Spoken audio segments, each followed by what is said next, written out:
The Zoebirds, written and read by Husby. Illustrations by Gillian Husby. In the beautiful mountains just north of the Flathead Lake, in Montana, live a special kind of bird, the zoebird. Although like most any other bird, the zoebird prides itself on being brave. Unlike the dogged seagull that spends its day following the boats to and from the shore, or the resourceful crow that will eat pretty much anything it can find, the zoebird will only feast on the red, ripe cherries that grow throughout the Flathead Valley during the tepid spring and warm summer. Perched high among the white poplar trees facing south, the zoebirds live out their lives much like most other bird families. This is a story of one particular Zoe and his family. His name is Eddy Zoe. From birth, Papa and Mama Zoe knew their Eddy was unlike other young zoebirds. In comparison, he was quite skinny and small. Most Zoes, though not as big as the gull or crow, grow solid and thick, with wings that are strong as wood and a sharpness of mind that pales the wisest of owls. Eddy never let his shortcomings get in the way of his dreams. Among the other young zoebirds, Eddy was noticeably gaunt and frail. It seemed no matter how much his mother fed him, he just would not get as thick and sturdy as his peers, much to his father's dismay. Eddy's father was among the bravest of the zoebirds. Each spring, Papa Zoe led his flock to the lake's edge to begin the feasting of cherries. This was a great honor, passed on to only one Zoe father for the entirety of his lifetime. It took great bravery to earn such a distinction. Eddy dreamt often he too would one day lead his entire flock to the lake's edge and savor the first taste of sweet cherry juice. Then all Zoes would follow his lead, and thus the feasting would begin. Along the lake ran a scenic highway where automobiles would speed hurriedly to and from their unknown destinations. With tummies full of cherries, the zoebirds would sit high above on telephone wires attached to tall poles sunk deep into the ground below. For hours upon hours, each Zoe would study with detailed calculation the speed and direction of each vehicle. Whether a truck pulling a trailer laden with human wares, or a sedan full of gawking sightseers, it made no difference to the Zoes. Some zoebirds would spend their entire lifetime only looking as the cars and trucks sped by. The mark of bravery was not in looking, but in doing the unthinkable. This is how Eddy Zoe's father, Papa Zoe, became the bravest of the zoebirds. There are 3 ways to prove distinguished bravery among Zoes. One is to drop from the wire and fly directly under the front of a traveling car, skimming the ground with the car's exhaust pipe and undercarriage above, then exiting at the rear of the car unscathed. This is the easiest of the 3, but no small feat by any measure. The second was to drop from the wire and with great timing fly under the speeding car from one side to the other, not only having to avoid touching the ground and the undercarriage, but avoid being crushed by moving tires. This was much more difficult, as the car's speed was a vital factor. The slightest of errors would mean certain demise. The third and final way to prove one's bravery had only once been accomplished in all of the zoebirds' existence. Eddy Zoe's father had successfully done it many summers before, and Eddy was determined to prove his bravery in the same manner. With the keenest of sight, his father had sat fixated on countless cars and trucks passing rapidly by until the split second he saw what he needed. With both the passenger and driver window rolled down and a traveling speed well above 60 miles per hour, the yellow sedan was his mark. As the other 30 or so zoebirds on the wire held their breath, Papa Zoe released and dropped, and with impeccable timing fell into a glide that positioned him even with the windows. Suddenly he vanished into the passenger side, and only a split second later emerged from the driver's window. 3 Zoes fainted and fell from the wire to the soft brush below. The others began chirping wildly with glee and excitement. All had witnessed for the first time the greatest of Zoness. There was incredible jubilation throughout the poplars that night. All the Zoe nests were busy with the recounting of eyewitness stories. Among all the forest animals, the story spread of the bravest of the Zoebirds. Mama Zoe was not so impressed. She had known and heard of many Zoebirds not so lucky. Eddy was confused in his excitement to see his mama crying. She was scared and realized how close she had come to losing Papa.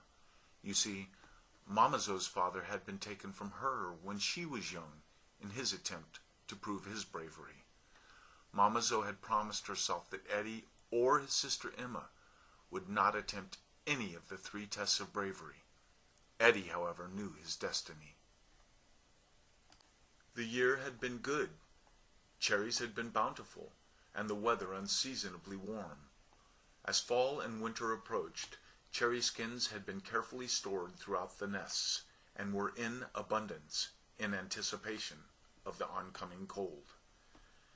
New Zoebirds had been born, and some old Zoes had passed on, as is life. A few mature birds had accomplished the easiest of the bravery tests. A few had failed and fallen. Papa Zoe was much older and slower now. He spent less and less time instructing others on the wire, and spent more time in the nest. Emma had married, and moved 3 trees away, but visited daily. Mama was very worried about Papa's health. The winters were bitter, and often took its toll on the elderly of the Zoebirds. It was in late March. The snow was still falling, and falling hard. One morning, while Mama was cleaning the nest, she could not wake Papa. He had passed on in the night. Eddy cried all day. There was great sadness throughout all the nests. Eddy had always hoped that one day Papa would see him prove his bravery. But at 10 years of age, middle age to a Zoe, Eddy was still smaller and weaker than most his age. His grief was deep, and his heart was heavy, but his mama needed him more than ever now, and he worked hard to hold his beak high and be strong for her. The snow kept falling into April. All the cherry skins were gone, and many Zoebirds were going hungry. Eddy knew he had to find food for him and his mother, or they both would perish. This was the worst winter they had ever known, and Eddy pondered incessantly what his father would have done. That night, Eddy went to Emma and told her he was leaving to search for food for all of them. Emma pleaded with him not to go. The snow kept falling, and she knew there was little hope of finding food. After much talk, she assured him that she and her husband would look out for Mama's welfare while he was gone. With that, Eddy and Emma hugged. Then off into the falling snow Eddy flew. His plan was to follow the road into town and search for any type of sustenance to return with. Certainly spring was right around the corner, he thought. He would just need to find the slightest bit of food and return with it in anticipation of the thaw. The wind was bitter, and the snow was blinding as he flew and flew. At times he lost sight of the road below, only to find it again by spotting headlights of the occasional automobiles slowly moving. He had heard the town was a day's flight away, but knew he was weaker than most other Zoes his age, and it would take him longer. The struggle to stay airborne amidst the blinding snow, and the weakness brought on by an empty stomach, was countered by his unwavering determination to save his mother. In what seemed like an eternity, he focused on his goal, fighting off the realization he was weakening quickly. Then his wings gave out. Eddy lost his direction and fell. He could feel the snow cushion and envelop him. He had failed, and in realizing his hopelessness, drifted into sleep.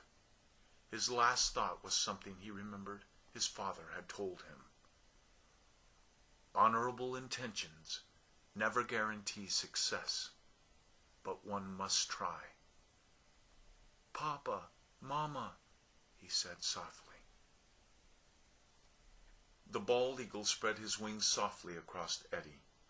His nest was enormous in comparison to that of the Zoebirds. The eagle had watched Eddy fall from the sky and land in the snow. With the great strength of his talons, he swiftly flew down and fetched Eddy's body, gently lifting the nearly frozen Zoe up to his warm and spacious nest. The eagle knew the warmth of his powerful wing was Eddy's only hope of survival. As the hours passed, he could feel the life returning to the little Zoe. The eagle inquisitively had to know why this little, scrawny Zoebird was so far from home on such a night. When Eddy's eyes opened, it took a moment for the fog to leave his mind. Intense fear overwhelmed him when he realized he was looking square into the eyes of his natural enemy, the bald eagle. "Relax, you have nothing to fear," said the eagle. "My name is Zeus. I am no enemy of any living creature." Then Zeus asked Eddy to explain why, on such a night, such a frail Zoe would be airborne. Eddy told his story in great detail, and when Zeus heard that Eddy's father, the greatest of Zoebirds, had passed, Zeus bowed his head in respect. Eddy's hunger was immense. His growling stomach was quite noticeable to Zeus. In the far corner of Zeus's nest, Eddy could not help but notice the large pile of fruits and nuts Zeus had stored for the winter. Following Eddy's eyes, Zeus immediately knew the young Zoebird was starving and fed him full. Eddy was grateful and thanked him deeply. "We must hasten to return you to your mother," Zeus's thunderous voice proclaimed. With that, Zeus in one talon gathered a full grasp of all the fruits and nuts he could hold. With his other talon, he lifted Eddy gently. Eddy could hardly believe the kindness of this great eagle. As Zeus's enormous wings lifted both Eddy and the supplies into the driving wind and snow, Eddy felt as though his father was watching from somewhere up above. All the Zoebirds stood in awe at the edge of their nests as the great eagle released Eddy and the food supplies into Mama's nest. Mama cried, hugging Eddy tightly, and thanked Zeus from the depths of her heart for saving her son and bringing food for all. She promised that Zeus would never be forgot, and the great eagle would be honored forever among the Zoes. As all the Zoebirds chirped and sang for Zeus, he lifted away and said, "I will never forget Eddy, the little Zoe with the big heart." With that, Zeus flew off into the snowy night. Spring soon came. Then snow began to melt, and soon the cherry blossoms appeared. Not long after, the beautiful red cherries began to ripen. One bright morning, the eldest Zoe of the flock appeared at the edge of Mama Zoe's nest. Eddy was out gathering twigs for nest repair, and upon his return, the elder Zoe summoned Eddy to speak with him. "Eddy," the elder said, "it is unanimous. All Zoebirds are in agreement. We would like for you to lead us this year to the feasting. Will you?" Eddy was speechless. He had not even accomplished one of the 3 bravery tests. He was still skinny and small. He raised his head and looked beyond the elder and saw that all the Zoebirds were standing on the edges of their nests, looking at him in complete silence. Eddy then looked at his mother and saw her nod her head at him. In his now older voice, that sounded much like his father's did, he said, "I would be honored." All the Zoebirds began singing with happiness, and Eddy lifted from his nest and led them to the cherry trees. As all the Zoebirds waited, Eddy landed on a branch and eyed the reddest and sweetest cherry, then right before biting into it said to himself, "I love you, Dad." With that, Eddy bit. The feasting began, and it was a wonderful year. Eddy never did accomplish any of the 3 Zoebird bravery tasks, but he found out that bravery is simply doing the right thing in life, no matter how difficult. The end.